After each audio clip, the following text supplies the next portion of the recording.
Hi guys, welcome to this week's video. Thanks so much for sticking with me while I'm trying to get back into the swing of things. So let's jump right into it. Remember last week when I was really excited about the Final Fantasy concert coming up? Well, that didn't happen. Nothing of my own doing. So the concert organizers posted on the Facebook page the day before the concert, so it was Thursday, the concert was Friday, saying that they didn't acquire the visas in time for the two Japanese guests that would be there, one of them being Uematsu himself, and they had to postpone the concert from this past Friday to September. So that really blows. September is kind of far away. Needless to say, people were not very happy about this development. I was not either, but I'm just glad that at least it was not cancelled. Because it could have been cancelled, and that would have really sucked. So we'll have to wait a little while longer for that to happen. I was really looking forward to it, as you could tell from last week's episode, and I was all, oh, last time after MagFest, I also went to a Final Fantasy concert, blah blah blah. And I'm like, well, whatever. Anyway, so I still want to talk about video game music this week, and music in general, because, why the heck not? My first experiences with music, I remember, were probably Disney when I was really, really young. I grew up with Disney my whole life. I know, as far as my earliest memories that I can recall from when I was about 3 or 4 years old, watching Cinderella, watching Little Mermaid, which is my favorite if you guys did not know that. Little Mermaid's my favorite. I remember running into the room as a child, like every time the part where Ursula burst out of Vanessa's body freaked me out as a kid, and I would run in my room and slam the door closed. But anyway, I'll save more Disney Surge for the Disney episode. But anyway, I always grew up listening to Disney music. That was my first kind of interaction with it. My mom used to play a game with me and my sister when we would walk home from school, where she would hum different Disney songs and we'd have to guess them to make the time pass by while we were walking home from school, which I'm not really sure how long the walk home from school was, because as a child, your concept of time and distance are all wacky, so I don't know. It could have been a 10-minute walk, it could have been a 20-minute walk. Either way, we played that game for what seemed like a very long time. My mom also made mixtapes for me when I was younger. I still have the mixtape that my mom made for me and for my sister to listen to, with all her favorite music from the 80s, which now is a whole bunch of music that I really love. I really like 80s music. It's my jam when I'm in the shower or doing dishes or cooking or doing errands around the house. So grew up with me, but I definitely went through a period of time when I was a teenager where I didn't really remember that stuff, but now as I'm older, I appreciate it more as I'm filling out my sort of musical education and history. The next major thing I can remember with music was getting a boombox in my room, as a present for, whatever it was, my 11th or 12th birthday. And Spice Girls. Spice Girls were the first band that I could say I was a fan of their music and was something that I really liked. And I still do. I still love the Spice Girls. The music's super catchy and super fun. And I just listened to the heck out of that CD. I remember my sister borrowed it one time. She's gonna be mad now that I know she's watching this. Hi, Vicky! I remember she borrowed it and it got scratched up in the process somehow, and I was so mad because, it was my one way of listening to the CD, and it would always skip during my favorite song, and it was a bummer. But it's fine now, because now we live in an advanced society where I can just listen to it on my computer and I don't need a CD that's gonna get all scratched up in order to listen to music that I like. But it was things like that. It was also funny. I remember me and Vicky also were very I was very Spice Girls, girl band, and she was very Backstreet Boys, and forget if she was into NSYNC or not. She'll have to correct me on that. But it was very like, Spice Girls are better, no, so there were music wars in our house for sure. I didn't come to have an appreciation for boy bands until later on in life now, where I can go back and listen to the music when I listen to like my 90s station on Pandora, and I'm like, yeah, this is pretty good stuff. This is all, I mean, it's all super catchy. All the stuff from the 90s is super catchy. I have my 90s station on my Pandora that I also will like put on when I'm doing work or doing stuff around the house. And man, it's such a trip though, because you know how Pandora is. It'll go from Spice Girls and boy bands 1 minute to like Nirvana the next second, which is, you know, completely different type of music from the 90s, but it's all stuff that's the stuff that stuck with me, because it was in the 90s. That's when I was in high school and started being exposed to music a little more, because people were talking about music. We'd listen to music on the radio. It wasn't until college though that, you know, I started finally growing more into music and having an understanding of bands and stuff, and, you know, everyone in the dorm just listening to different things, and then I would check out different things, and that's when it all sort of came together. And I'm still kind of filling in the bits and pieces of like my music history. There's still gaps, and there's still things I'm sure that I could be educated on or shown new stuff for.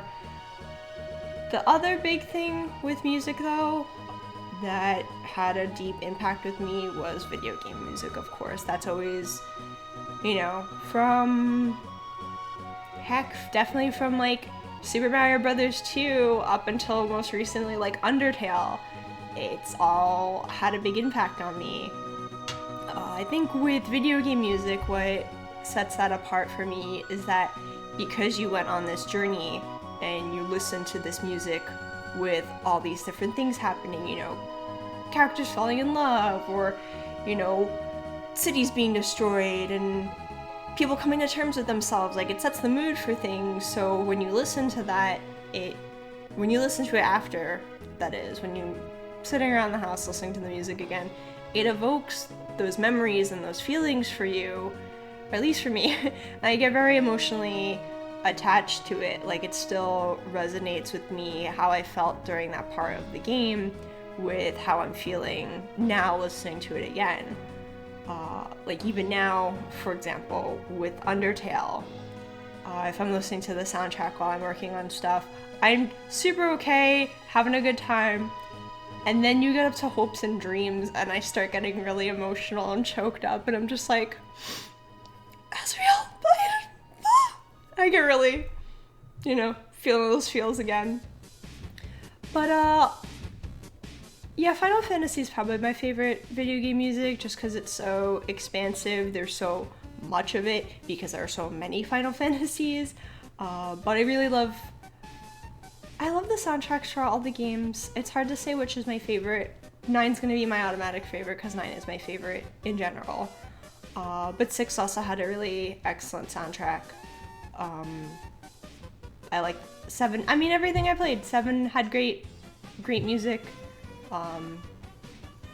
10 had great music. They all just like are so well composed. They you know, they leave an impact on you. Other standout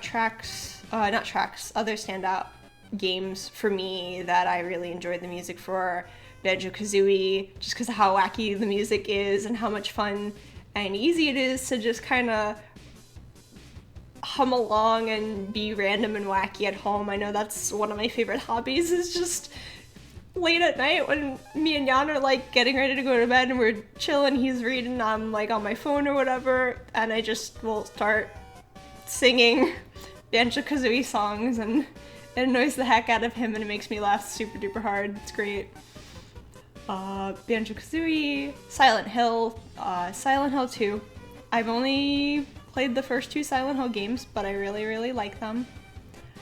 3 is on my list of things to play. Maybe this October I'll finally get around to it.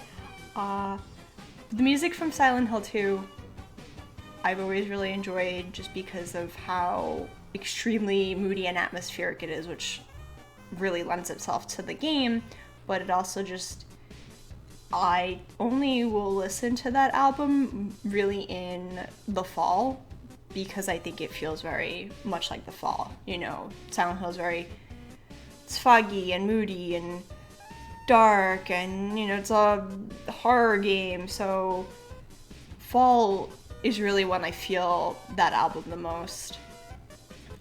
And then again, like I mentioned, like as recent as Undertale too, the music's super good, super fun, really memorable. So it's all those things that kind of like stick in your head, and I think too that reflects in some more of like the American stuff that I enjoy as well, because of the whole like it tells a story and it's really thematic. That's why I like concept albums a lot.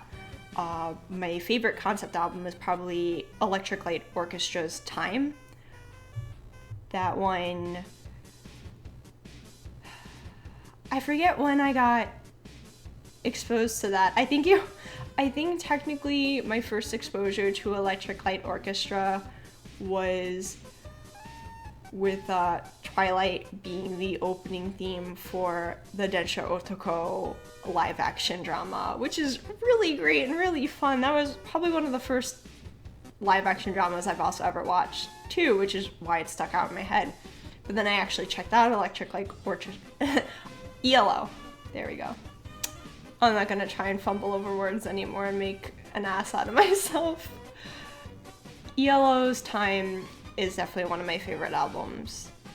I also really like Black Parade for the same reason too, by My Chemical Romance, because it's also a concept album. I like that it tells a story, it kind of wraps everything up, everything really relates to each other.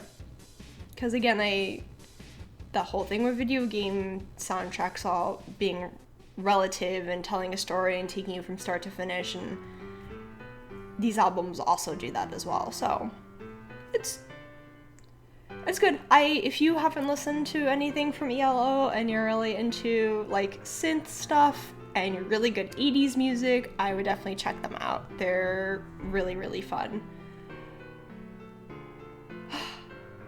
I guess that's really all I have to say. I just really enjoy music.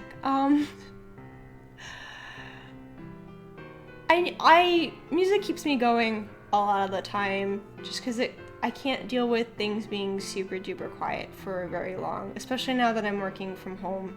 I need something on in the background, whether it's like a TV show or movie I've seen a dozen times so it doesn't distract me, or music playing or something going on, so that way it's not dead silent, because your mind will play tricks on you when you're home alone constantly, and also when your upstairs neighbors are constantly banging around and sounding like they're moving furniture. It always sounds like someone's breaking in the house, so it really helps.